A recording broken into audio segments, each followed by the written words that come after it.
The shock collar around my 10-year-old daughter's neck wasn't something I expected to find at my homecoming ceremony. I'd been deployed in Afghanistan for 8 months, counting down days until I could hold Lila again. The high school stadium was packed with families, yellow ribbons, and American flags. Mayor Henderson was mid-speech about heroes and sacrifice when I spotted her hiding behind the bleachers. "Daddy?" Lila's voice was barely a whisper. Her beautiful brown hair had been hacked off in uneven patches, like someone had taken scissors to it in anger. "Jesus Christ, baby, what happened to your hair?" I knelt down, my dress uniform suddenly feeling too tight. That's when I saw it. A black plastic collar around her neck, the kind used to train aggressive dogs. My hands shook as I examined the metal contacts pressed against her skin. "Mommy's boyfriend made me wear it," she whispered, tears streaming down her face. "He said if I didn't call him father, he'd press the button. It hurts really bad, Daddy. And Mommy said you're a cowardly, weak soldier who ran away from us." The stadium noise faded to white static. 8 months of missing bedtime stories, scraped knees, and parent-teacher conferences suddenly made sense. My wife Erin hadn't been managing things alone. She'd brought someone into our home who tortured our daughter. "Where is he now?" My voice came out steady, but inside I was calculating. Distance to the parking lot. How many witnesses? Whether military training covered child abusers. "At home with Mommy. They're waiting for you." Lila touched my face with her small hand. "Are you really a coward, Daddy?" "No, sweetheart. Daddy's not a coward." I carefully removed the collar, noting the brand name and model number. Evidence. Then I picked up my daughter and walked out of that stadium, ignoring the confused calls from the crowd. Mayor Henderson's voice echoed behind us. "Sergeant Evan Brody, our returning hero." Some hero. I couldn't even protect my own child. The 20-minute drive home gave me time to think. Erin's texts over the past few months had been increasingly cold. "Lila's fine. Focus on your job." When I'd called, she always had excuses why Lila couldn't talk. School, bedtime, sick. Our house looked the same from the outside. Same blue shutters, same flower boxes Erin had insisted on. But the lawn was overgrown, and there was an unfamiliar black pickup truck in the driveway. "That's his truck," Lila said quietly. "He comes over every night now." I parked my rental car and sat for a moment, watching our front door. Through the window, I could see movement, laughter. "Lila, I want you to stay in the car for a few minutes, okay? Lock the doors. Are you going to hurt him?" The question stopped me cold. What kind of world was I walking into where my 10-year-old daughter had to worry about violence in her own home? "No, baby. Daddy's just gonna talk." I walked up the front steps of my own house and knocked on my own door. The laughter inside stopped. Erin answered, and for a split second, I saw genuine fear flash across her face. Then she composed herself, smoothing her blonde hair and adjusting her low-cut top. "Evan, you're early. We weren't expecting you until tomorrow." Clearly, I held up the shock collar. "Want to explain this?" Behind her, a man appeared. Tall, muscular, with the kind of artificial tan that screamed gym membership and protein shakes. He was wearing my bathrobe. "You must be the husband," he said, extending his hand like we were meeting at a barbecue. "Brad Kincaid. I've been helping Erin with things around here." I stared at his outstretched hand until he lowered it. "Brad owns the CrossFit gym downtown," Erin said quickly. "He's been such a help with Lila. You know how difficult she can be." Difficult enough to need a shock collar? Brad stepped forward, and I noticed he was trying to position himself between me and Erin. Protective. Territorial. "Look, soldier boy, that little brat needed discipline. Erin was too soft on her. A little correction never hurt anyone." The casual way he said "little brat" about my daughter told me everything I needed to know about Brad Kincaid. "Correction," I repeated. "Kids need structure, rules, consequences. Maybe if you'd been around instead of playing army in the sandbox, You'd understand that. Aaron touched Brad's arm. Baby, maybe we should… No, it's fine, Brad continued. He needs to hear this. Lila was out of control, disrespectful. The collar taught her manners.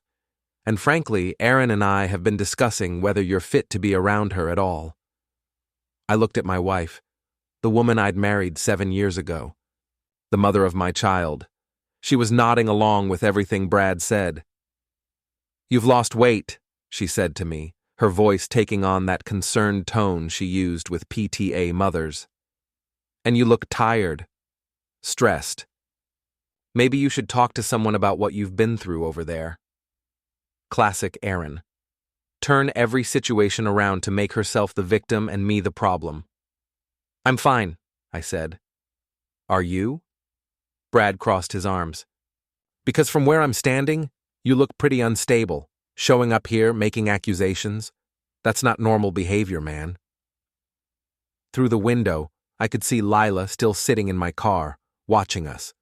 My daughter, who'd been tortured by this man while I was serving my country, who'd been told her father was a coward. You're right, I said finally. I'm not feeling very stable right now. Brad smiled. See?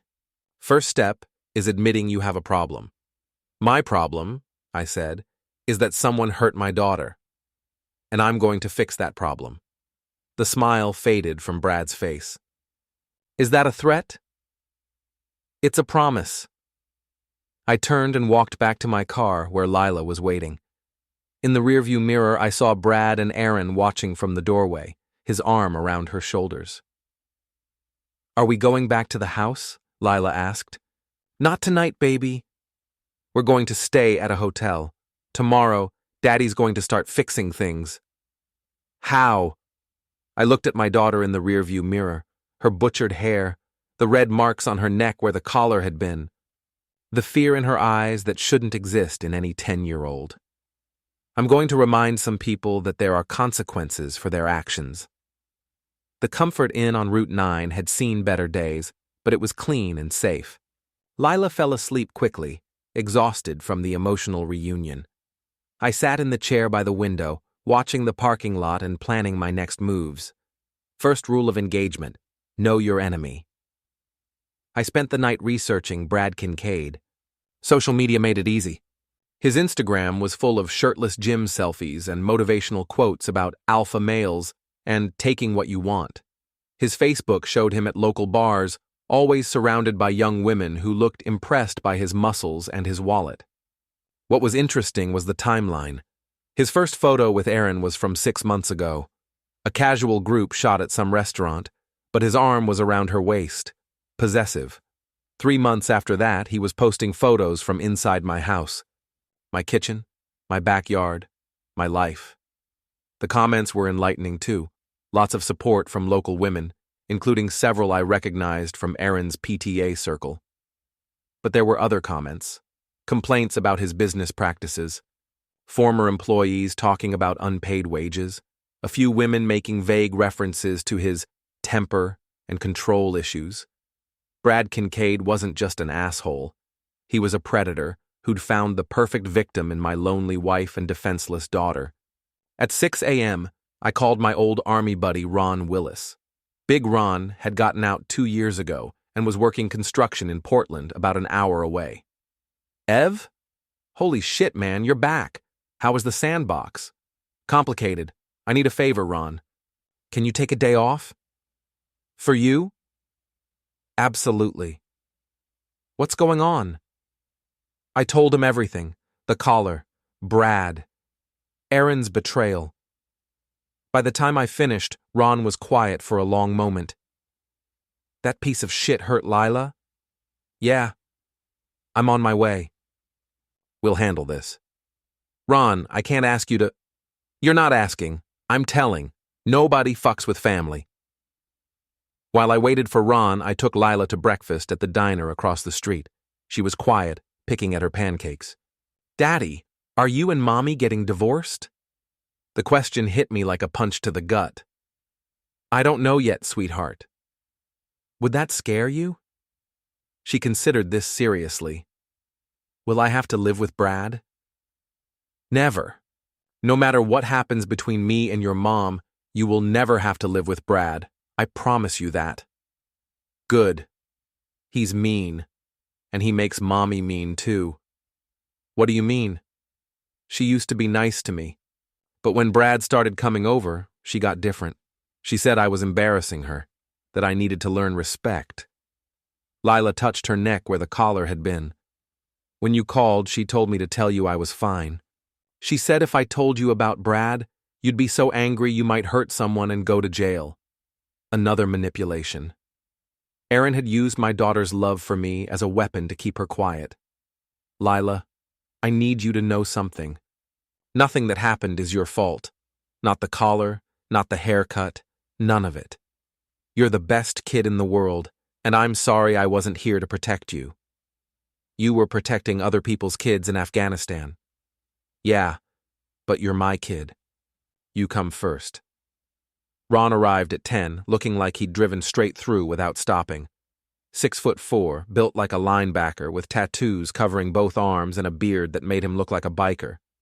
But when he saw Lila, his expression softened completely. Hey there, little warrior. You doing okay? Lila nodded shyly. She'd always liked Ron, who treated her like a person instead of a child. Uncle Ron's going to help Daddy fix some things, okay? But first, we need to get you somewhere safe. I'd already called Erin's sister Michelle, who lived 2 towns over. Michelle had never liked Erin's drama and had always been good to Lila. When I explained the situation, she was horrified and immediately agreed to take Lila for a few days. After dropping Lila off, Ron and I drove back toward town. So what's the plan? He asked. Reconnaissance first. I need to understand what I'm dealing with. Who supports them? Who doesn't? What leverage I have? And then? Then I'm going to destroy them. Systematically, completely, but legally. Ron grinned. I love it when you get tactical. Our first stop was the VFW bar on Main Street. Frankie Morrison had been tending bar there for 15 years, and he knew everyone's business. More importantly, he was a veteran himself and had no tolerance for people who mistreated children. Ev, heard you were back. How was the deployment? Educational. Frankie, what do you know about Brad Kincaid? Frankie's expression darkened. That piece of shit? He's been sniffing around your wife for months. Real smooth operator. Buys drinks for all the ladies, talks about what a successful businessman he is. What's the real story? His gym's bleeding money. He's got 3 lawsuits from former employees for unpaid wages. And word is he's got a taste for married women with absent husbands. Anyone else? Oh yeah. Jenny Martinez. Her husband's deployed with the Navy. Brad was all over her until her brother found out and had a talk with him. Suddenly Brad lost interest. Frankie leaned closer. There's something else. Your neighbor, Mrs. Dunning, she's been coming in here talking about all the cars at your place while you were gone. Different cars, different times. Sounds like your wife was entertaining more than just Brad. This was news to me. Other men? That's what Mrs. Dunning thinks. She keeps track of everything on that street. Nosy old bat, but she's usually right. Where can I find Mrs. Dunning? She comes in every Tuesday for the senior lunch special. That's today. Mrs. Dunning turned out to be a gold mine of information. 73 years old, lived alone, and spent most of her time watching the neighborhood from her front window. Oh, Evan, I'm so glad you're back. I've been so worried about little Lila. Worried how? Well, that man your wife's been seeing, he's got such a temper. I've heard shouting from your house several times. And poor Lila, I've seen her sitting on the front steps crying more than once. You said there were other cars? Mrs. Dunning's eyes lit up. She loved having an audience for her observations. Oh yes, that Brad fellow wasn't the only one.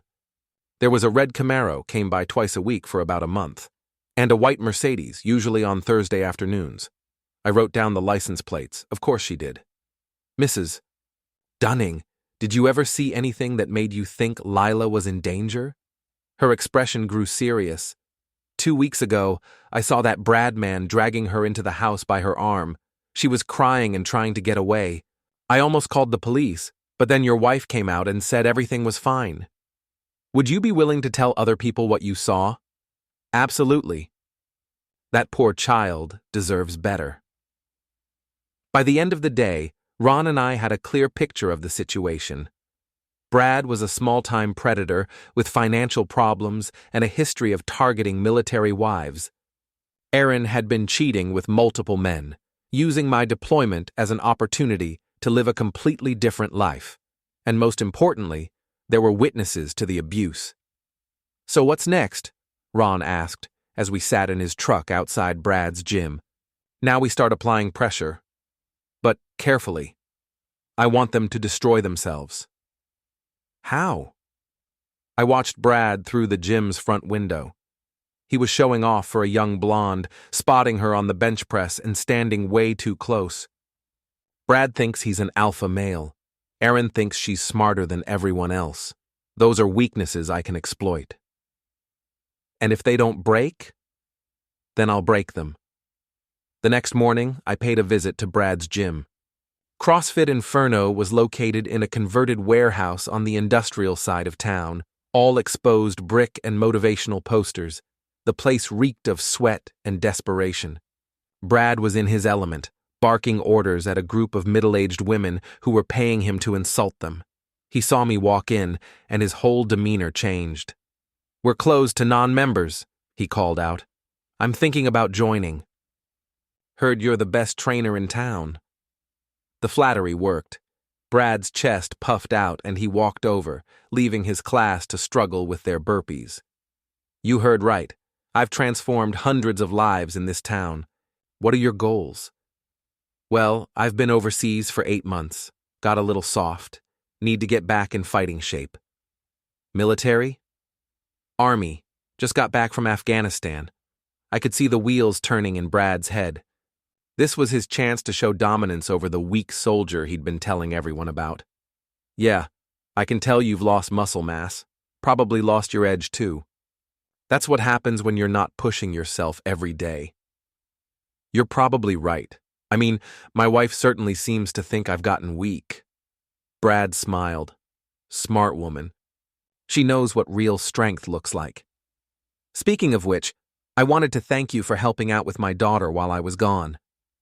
Aaron mentioned you were really hands-on with her discipline." For just a second, uncertainty flashed across Brad's face, then he recovered. "Kids need structure. Your daughter was out of control, disrespectful. I taught her some manners." With a shock collar. The gym went quiet. Several people had stopped their workouts to listen. "Whatever works," Brad said, but his voice was less confident now. "You know, in the Army, we learned that anyone who needs to use pain to control someone smaller and weaker than them is usually compensating for something." Brad's face flushed red. "You got a problem with how I handled your kid?" "No problem at all. I just think it's interesting that a big, strong guy like you needed an electric shock device to intimidate a 10-year-old girl." The gym was completely silent now. Brad's clients were staring, and I could see some of them looking disgusted. "You need to leave," Brad said. "Sure thing. But first I'm curious about something. When you put that collar on my daughter, did it make you feel powerful? Did it make you feel like a man?" Brad took a step toward me, his fists clenched. "Get out of my gym." "Or what? You'll put a shock collar on me too." That did it. Brad swung at me, a wild haymaker that telegraphed itself from a mile away. I stepped aside, grabbed his wrist, and used his momentum to send him stumbling into a rack of weights. "Careful, Brad. Wouldn't want you to hurt yourself." I walked out of the gym, leaving Brad scrambling to his feet in front of his horrified clients. By the time I got to my car, 3 people were already posting videos on social media. My phone buzzed with a text from Aaron. "What the hell is wrong with you? Brad said you attacked him at his gym."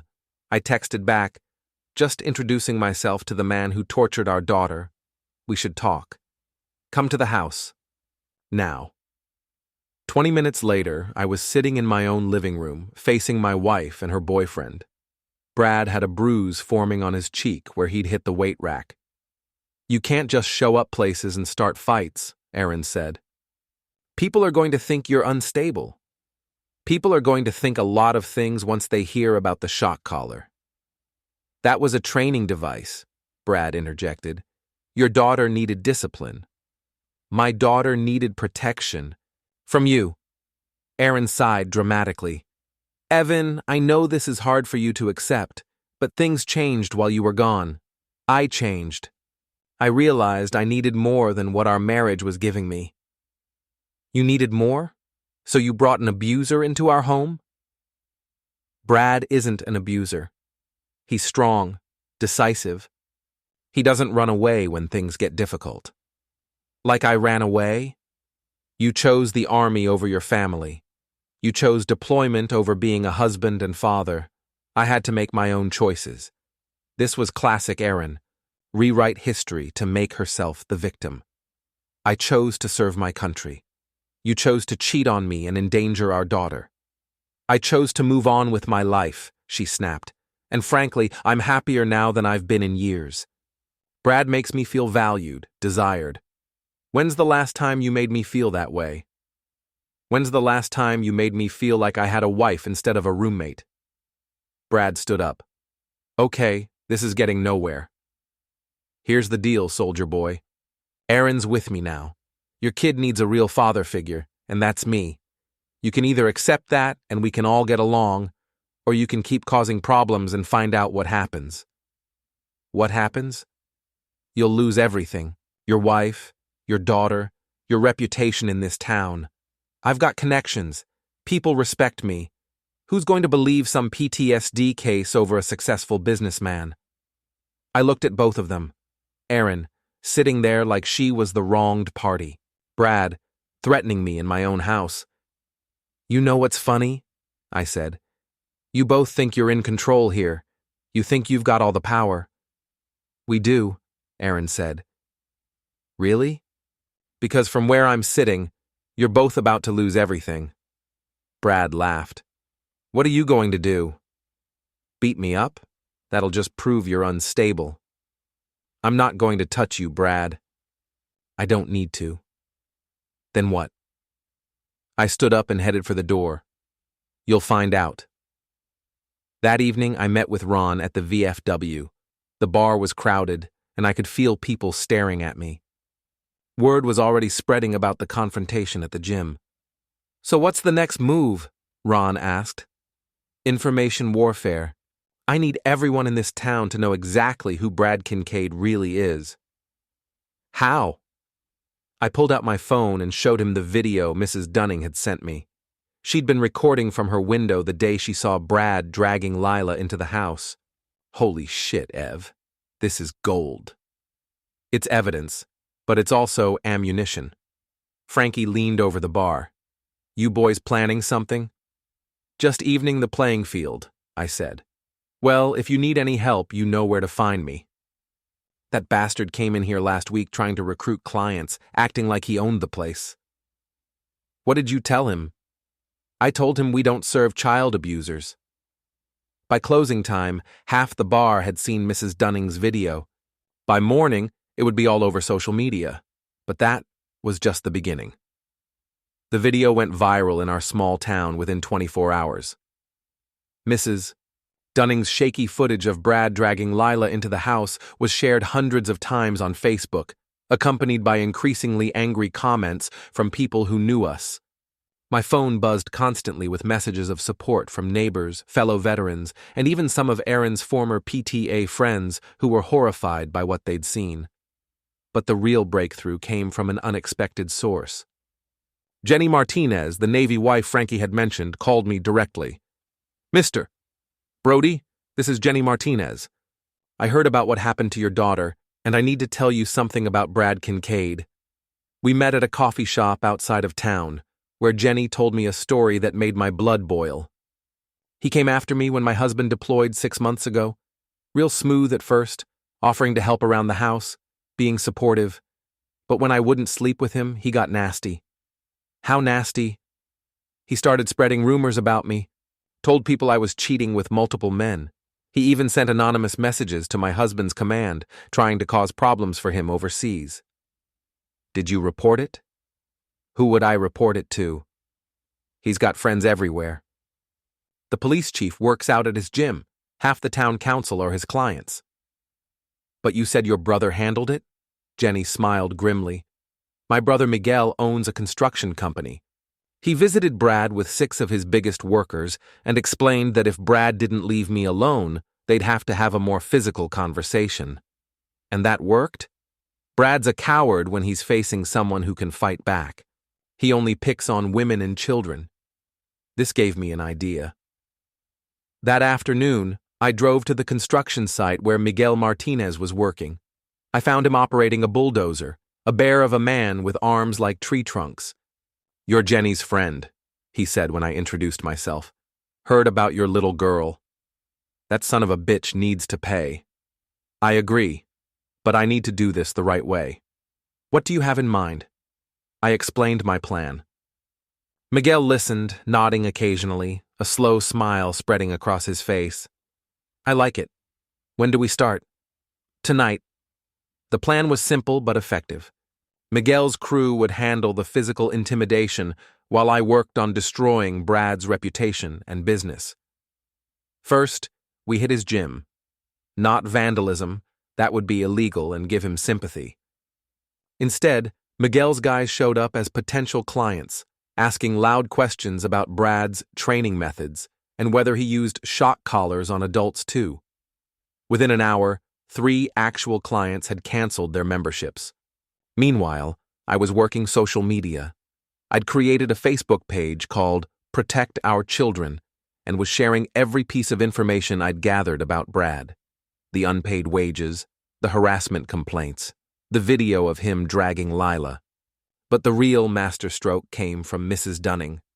The 73-year-old had apparently been busy with her phone, recording everything she'd seen over the past 8 months. She had video of Brad's truck at my house at all hours, photos of Aaron with multiple men, and most damning of all, audio recording of Brad screaming at Lila in the backyard. I've been saving it all, she told me proudly. I knew someone would need evidence eventually. By Thursday, Brad's gym was hemorrhaging clients. The local newspaper had picked up the story, running a front-page article about child abuse in our community. The police chief, despite his friendship with Brad, was forced to open an investigation. But Aaron and Brad weren't going down without a fight. Friday morning, I woke up to find my car keyed and my tires slashed. There was a note on the windshield. Back off, or it gets worse. I called Deputy Mallory, who'd been assigned to investigate the abuse allegations. I'll file a report, he said, but without witnesses, there's not much I can do. What about the shock collar? The videos? The collar's concerning, but your wife says it was for training the dog. And the videos don't show actual abuse, just a man disciplining a child. I could hear the reluctance in his voice. He knew something was wrong, but he was caught between doing his job and not wanting to rock the boat. What would it take to get charges filed? A confession, or witness testimony from the child. I wasn't putting Lila through that trauma. There had to be another way. That evening I got a call from Aaron. This has to stop, Evan. You're destroying innocent people's lives. Innocent? Brad made a mistake. He was trying to help discipline Lila and he went too far. But he's not a monster. He put a shock collar on our 10-year-old daughter. And he feels terrible about it. He wants to apologize to you, to make things right. This was interesting. What kind of apology? Meet us tomorrow night. At the old mill on Porter Road. Just the 3 of us. We can work this out like adults. The old mill was abandoned, isolated. Perfect place for an ambush. Why there? Privacy. No interruptions. We can speak freely. I'll think about it. After I hung up, I called Ron. They want to meet at the mill tomorrow night. That sounds like a trap. It is. But it's also an opportunity. For what? To end this once and for all. Saturday night, I drove to the mill with Ron following in his truck, staying far enough back to avoid detection. The building had been abandoned for 20 years, its windows broken and walls covered in graffiti. Brad's truck was already there when I arrived. I could see two figures inside. I parked and walked toward the building, my phone recording everything. Aaron and Brad were waiting in what used to be the main production floor. Brad looked nervous, constantly checking his phone and glancing toward the exits. "Evan, thank you for coming," Aaron said. "We really want to resolve this." "I'm listening." Brad stepped forward. "Look, man, I screwed up. I let my temper get the better of me with your kid. I shouldn't have used the collar." "Go on." "I'm willing to make it right. Financially. I can pay for therapy for Lila, whatever she needs. And I'll stay away from her. Aaron and I can continue our relationship, but I won't discipline your daughter anymore." I stared at him. "You think this is about money? Isn't it? I mean, what else do you want?" "I want you to understand something, Brad. You tortured my child. You put an electric shock device around her neck and used it to terrorize her. No amount of money fixes that. It was just discipline. It was abuse. And now you're going to face the consequences." Brad's nervous energy suddenly shifted to anger. "Consequences? You've already ruined my business, turned half the town against me. What more do you want?" "Justice." "You want justice?" Brad pulled out his phone. "How about this? I've got videos of you threatening me at my gym. I've got witnesses who will say you're unstable, violent. I can have you arrested for harassment, stalking, terrorist threats." "Terrorist threats? You said you were going to destroy me. That sounds like terrorism to me." Aaron nodded. "We've been documenting everything, Evan. Your erratic behavior, your threats, your inability to cope with civilian life. We can have you committed for psychological evaluation." I almost laughed. They still thought they were in control. "You know what's funny? You're both so focused on trying to manipulate me that you forgot about everyone else." "What do you mean?" Aaron asked.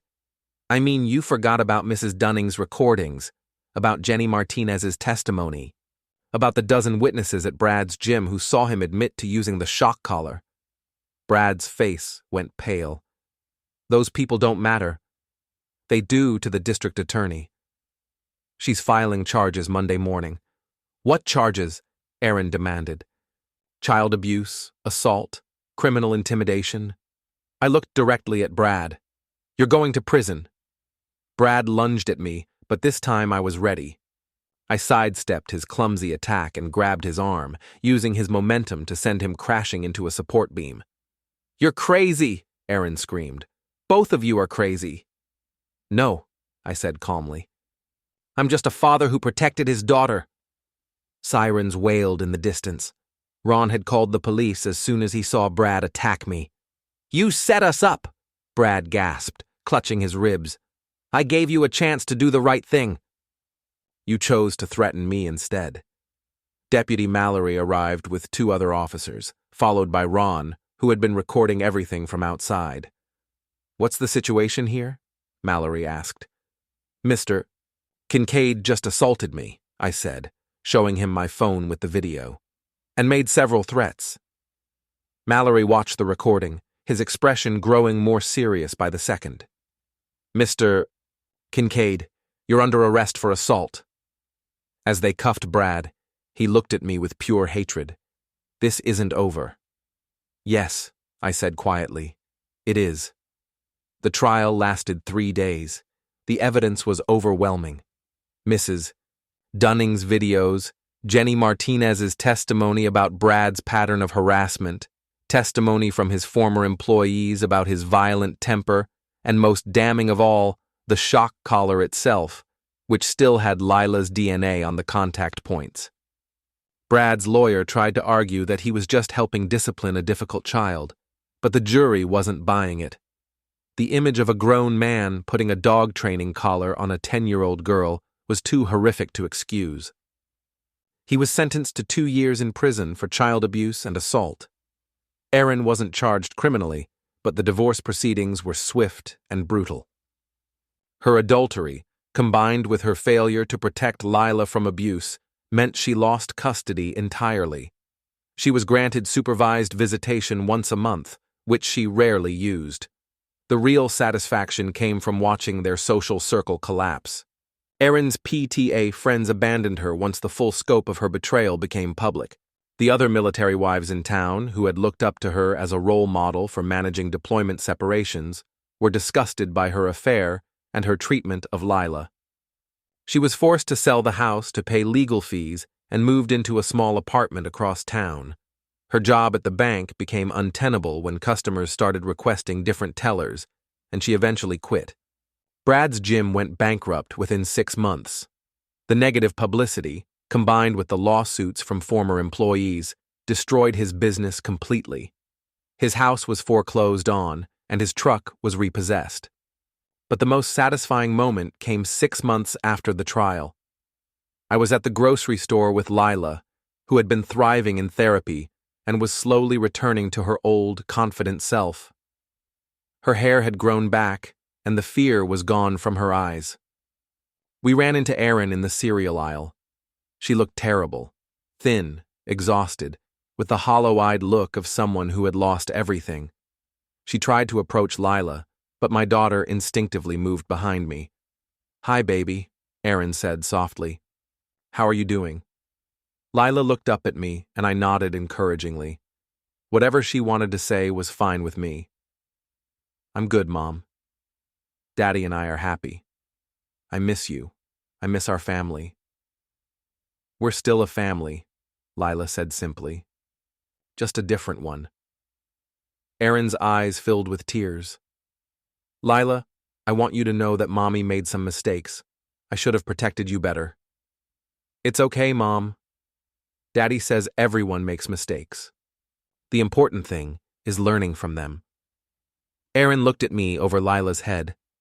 For a moment, I saw a flash of the woman I'd married before the selfishness and manipulation had consumed her. "She's a good kid," Erin whispered. "She's the best kid," I agreed. "I'm sorry, Evan." "For all of it," I nodded. "I know. Do you think, someday, we could try again?" I looked at my daughter, who was watching this exchange with the serious expression she got when adults were discussing important things. "No, Erin. We can't go back. Too much has happened." She nodded, tears flowing freely now. "I understand. But you're still Lila's mother. When you're ready, really ready to put her needs first, we can talk about increasing your visitation." "Really? Really?" "But it has to be about her, not about us." Erin knelt down to Lila's level. "I love you, baby girl, more than anything." "I love you too, Mom." After Erin left, Lila and I finished our shopping in comfortable silence. As we loaded groceries into the car, she looked up at me. "Daddy, do you think Mom will get better?" "I hope so, sweetheart. But even if she doesn't, you and I are going to be just fine." "I know. We're a team. The best team." That night, after Lila was asleep, I sat on the porch of our new house, smaller than the old one but truly ours, and thought about everything that had happened. A year ago, I had believed in heroes and villains, right and wrong, simple solutions to complex problems. I had believed that serving my country made me noble, that following orders made me righteous, that being a good soldier made me a good man. But real life wasn't that simple. Real life was messy and complicated and full of people who were neither heroes nor villains, just broken human beings trying to survive their own damage. I wasn't a hero. I was just a father who had protected his child. Erin wasn't a villain. She was just a lonely woman who had made terrible choices.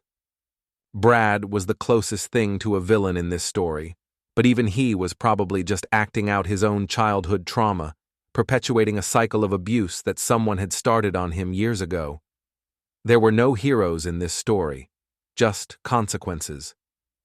And sometimes consequences were enough.